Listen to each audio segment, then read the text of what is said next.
अस्सलाम वालेकुम। मी शब्बीर हुसेन शेख, अल्पसंख्याक समिती संस्थापक अध्यक्ष। लाईव्ह येण्याचे कारण असे आहे की मी विधानसभेच्या निवडणुका लागण्या अगोदर मी मुस्लिम समाजाच्या नागरिकांना आव्हान करण्यासाठी वारंवार लाईव्ह आलो होतो आणि मुस्लिम समाज नागरिकांना सूचना करत होतो की आपण अशा उमेदवाराला मतदान करू नये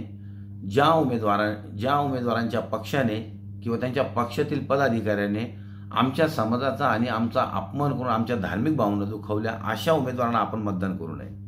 म्हणून मी वारंवार आव्हान करत होतो आणि सूचना करत होतो आणि मुस्लिम समाज नागरिकांमध्ये जागरूकता निर्माण करत होतो आणि तेच मी आव्हान वारंवार करत होतो।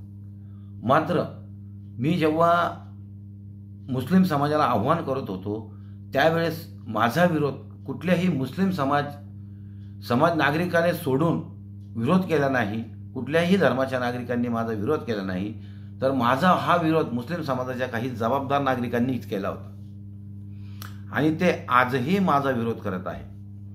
मात्र मी लाईव्ह माझा मुस्लिम समाज नागरिक जबाबदार किंवा काही राहिबर किंवा काही भटके मुस्लिम किंवा निर्विचार मुस्लिम माझा विरोध करत आहे, तर त्यासाठी मी लाईव्ह आलो नसून आत्ता मी लाईव्ह यासाठी आलो आहे की मी अगोदर जे आव्हान करत होतो नितेश राणे साहेबांमुळं, तर आत्ता त्या नितेश राणे साहेबांनी निवडणुकीच्या अगोदर असे सांगितले होते की आमचं सरकार आल्यानंतर आम्ही सर्वप्रथम मस्जिदवरचे भोंगे उतरवणार आहे। तर आत्ता 2 दिवस अगोदर नितेश राणे साहेब लाईव्ह आले आणि त्यांनी मुस्लिम समाजाला काही सूचना केल्या।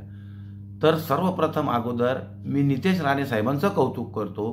की त्यांनी निवडणुकाच्या अगोदर जे सांगितलं होतं त्याचप्रमाणे आत्ता त्यांनी आव्हान केलं आणि तेच सांगितलं, म्हणून मी त्यांचं कौतुक करत आहे। नितेश राणे साहेबांनी असं सांगितलं होतं की आमचं सरकार जर आलं तर आम्ही सर्वप्रथम मुस्लिम समाज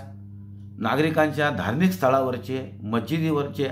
अजानचे भोंगे आम्ही खाली उतरू। तर आत्ता 2 दिवस अगोदर नितेश राणे साहेब हे लाईव्ह आले आणि त्यांनी मुस्लिम समाज नागरिकांना सूचना केल्या की तुम्ही आत्ता हे तुमचे नाटक बंद करा आणि सर्वप्रथम तुम्ही मस्जिदवरचे भोंगे स्वतःच उतरून घ्या आणि ज्या मस्जिदी तुम्ही ज्या दर्गा आहे ज्यांच्यावर तुम्ही हिरवे कापड टाकले ते तुम्ही तोडून घ्या आणि जे अवैध मस्जिदी आहे त्यासुद्धा तुम्ही पाडून घ्या,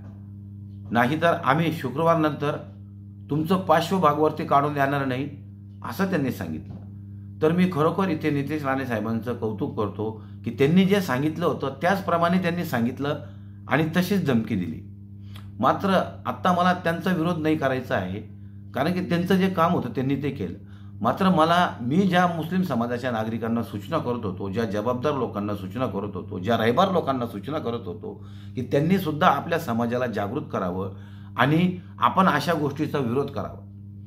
तर मला आता त्यांना प्रश्न करायचा आहे, जे माझा विरोध करत आहे, जे माझ्या शब्दाला आडवे येत आहे, तर मला त्यांना विचारायचं आहे की आता नितेश राणे साहेबांनी जे सांगितलं होतं, त्यांनी जे वचन दिलं होतं त्याचप्रमाणे त्यांनी आता मस्जिदीवरचे भोंगे उतरवण्यासाठी सांगितलं आणि मस्जिदीवरचे भोंगे उतरवणं सांगितल्यानंतर त्यांनी दर्गासुद्धा आणि मस्जिदसुद्धा तोडून घेण्यासाठी सांगितलं आहे आणि जर तुम्ही नाही केलं